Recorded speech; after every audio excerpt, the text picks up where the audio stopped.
Hola mis estimados estudiantes, hoy vamos a hablar de la invasión colonial a los pueblos americanos. La invasión colonial, mal llamado descubrimiento, fue una ocupación del territorio americano por países de Europa. Se inicia con la llegada de Cristóbal Colón en el año de 1492. El Abya Yala fue colonizado por europeos de origen español y portugués, principalmente que llegaron en busca de riquezas para expandir sus dominios. A su llegada y tras varias exploraciones a este nuevo continente, se encontraron con pueblos originarios y civilizaciones que tenían una organización propia, la cual los españoles destruyeron y transformaron. Existen diferentes estudios respecto a las etapas de la conquista. Una primera etapa es la guerra, que divide el proceso de conquista en tres fases: de 1492 a 1519, de 1519 a 1535 y de 1535 a 1580. 1492 se caracteriza por el viaje de Colón y la llegada a una isla que creyó que era parte del archipiélago de Japón. Esta es una versión, según Edmundo O'Gorman, que menciona el acompañamiento a Colón de viajeros que conocían estas tierras. De esta afirmación deriva la leyenda del piloto anónimo. Pero la versión difundida sostiene que el propósito inicial era buscar una vía más rápida para llegar al oriente y así tener productos que eran comercializados en los puertos a precios altos. En esta etapa ya los españoles se encontraron con las grandes culturas mesoamericanas, que los atrajo a seguir explorando estas tierras. Una vez que vieron estas tierras, empezó un reparto territorial entre España y Portugal. La delimitación se estableció en el Tratado de Tordesillas de 1494. 1519. La segunda fase se caracteriza por la conquista de Mesoamérica y el área andina. Hernán Cortés conquistó a los aztecas y Francisco Pizarro al Imperio Inca. En esta etapa se desestructuró grandes civilizaciones y se sometió a varios pueblos indígenas. Producto de esta destrucción son las crónicas de los sacerdotes que acompañaron a la travesía. Por ejemplo, Fray Bartolomé de las Casas, que escribió Brevísima relación de la destrucción de las Indias. En 1565, en la tercera fase, los europeos avanzaron y exploraron todas las regiones del Nuevo Mundo. Por tanto, las expediciones llegaron a dominar todo este territorio. Se aclara que cada fase va a una después de la otra. Además que durante la colonización se dio un proceso de evangelización, implantando la religión católica y desplazando la cosmovisión y espiritualidad propia de los habitantes de estos territorios.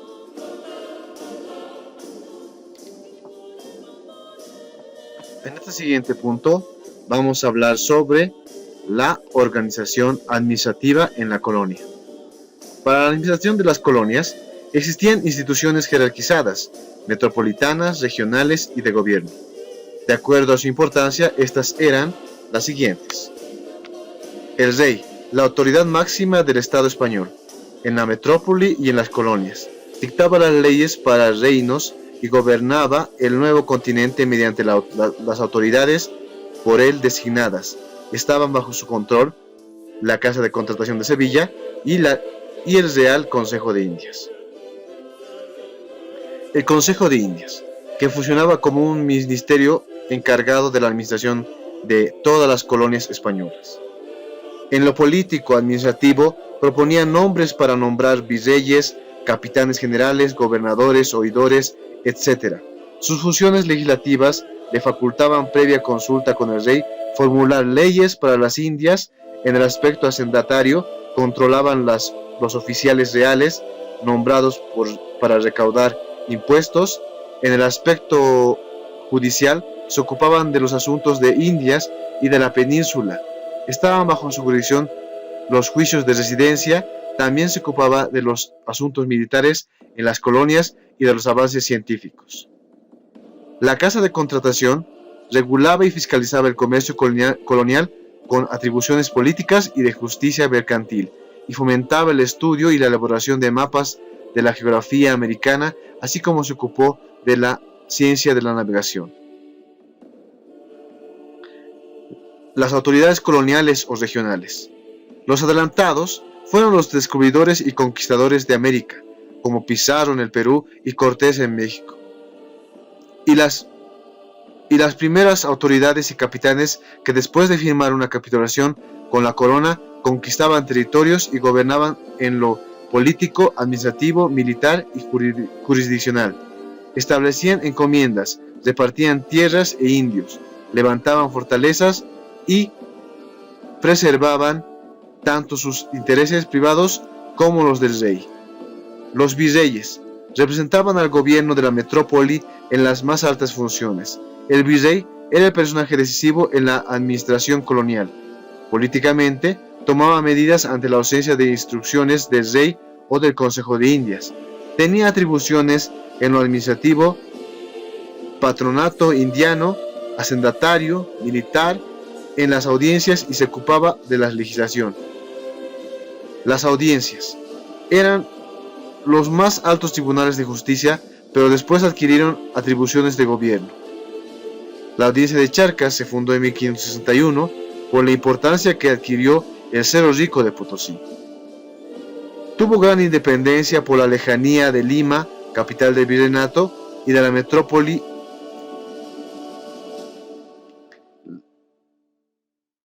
Las capitanías generales defendían regiones inexploradas, poblaciones rebeldes y lugares de costas expuestos a piratas y contrabandistas.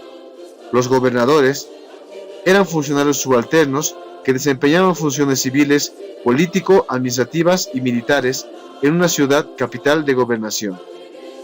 Los cabildos y los corregidores administraban las ciudades, las que fueron organizadas por los fundadores de la ciudad o villa, y en la que establecían en nombre del rey el primer cabildo. Elegían a sus miembros cada 1 de enero y era necesario ser vecino de la ciudad. A sus funciones deliberantes, administrativas y judiciales se llamaba cabildo cerrado. Su función era extraordinaria cuando se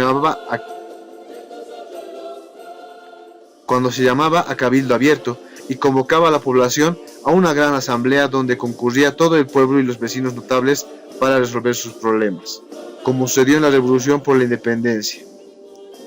La máxima autoridad era el corregidor y justicia mayor, que representaba al rey. Todos provenían de España para evitar relaciones y vínculos familiares con la población. El cabildo estaba compuesto por corregidor, alcaldes, ordinarios, regidores, oficiales de las cajas, los alférez real, alguaciles, mayores escribanos y otros. A partir de Felipe II entró en un periodo de decadencia porque entonces empezaron a vender los cargos en subasta pública al mejor postor y la representación estuvo a cargo de los más ricos de la población. Juicio de residencia. Estudiaba la gestión del corregidor y los miembros del cabildo. La persona encargada recibía las quejas de los vecinos y averiguaba su certeza o falsedad. Luego pronunciaba su sentencia. Corregidores de indios. Aparte de los corregimientos o cabildos para españoles, existían los de los indios. Fueron creados para corregir los abusos de los encomenderos a los indios. Debían gobernar con justicia, pero estos corregidores se enriquecían a través de los repartimientos, comerciaban con los indios, vendiéndoles objetos de todo tipo, necesario, de lujo o inútiles, a precios altos. Entre sus funciones estaba enseñarles una vida cristiana, a cultivar la tierra y cobrar tributo, pero nada de esto se cumplió hasta que fueron sustituidos por los intendentes, en la segunda mitad del siglo XVIII. Los caciques. El Estado español destruyó a los gobiernos autóctonos, pero conservó a sus autoridades subalternas, como los caciques, para servirse de ellos, someter a los campesinos y explotarlos. Conservaban su autoridad y no pagaban tributos. Conducían a los indios a la mita obligatoria de la mina, en caravanas, y en la misma forma a la mita de los obrajes. En concordancia con los intereses del rey, la intención primordial del virrey Francisco Toledo fue organizar el territorio virreinato del Perú y su producción de tal manera que se pudiera canalizar hacia el tesoro real el mayor volumen posible de ingresos. Sobre los impuestos en la colonia. Primero tenemos que hablar sobre las cajas reales. La administración colonial española debió recurrir a distintas fuentes para cubrir los recursos financieros que permitían sostener la hacienda pública.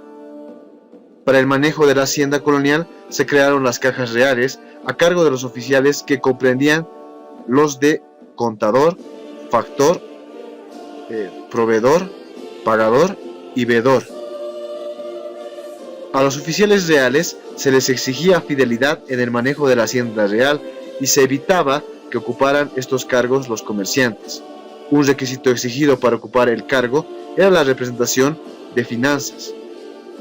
En su condición de oficiales reales, tenían la correspondiente jurisdicción para conocer y resolver todos los pleitos focantes a la materia con carácter privativo especial y privilegiado, por tratarse del interés fiscal, debiendo someterse a la colectividad al cumplimiento de sus órdenes en el despacho y ejecución de los respectivos mandamientos. Los oficiales reales tenían la atribución de tomar cuenta a los corregidores sobre el manejo de los bienes pertenecientes a la corona, tributos, tercios de encomienda y alcabalas. Tenían comisión para proceder contra aquellos corregidores que no enteran los tributos, hasta suspenderlos de su oficio y nombrar cobradores de tasas en su lugar. Los impuestos, una de las primeras y principales fuentes de ingreso, se basaba en el quinto, que en una primera instancia fue aplicada a los metales preciosos provenientes de los tesoros de los incas. Con posterioridad, este impuesto fue transferido a la producción de minerales de distinta especie, como también a los tesoros hallados en la excavación de las huacas. El quinto, proveniente de la explotación del oro y la plata, fue la que dio los mayores ingresos a la hacienda pública. El tributo indígena fue otra fuente principal de ingresos. Fueron primero encomenderos los encargados de cobrarlo.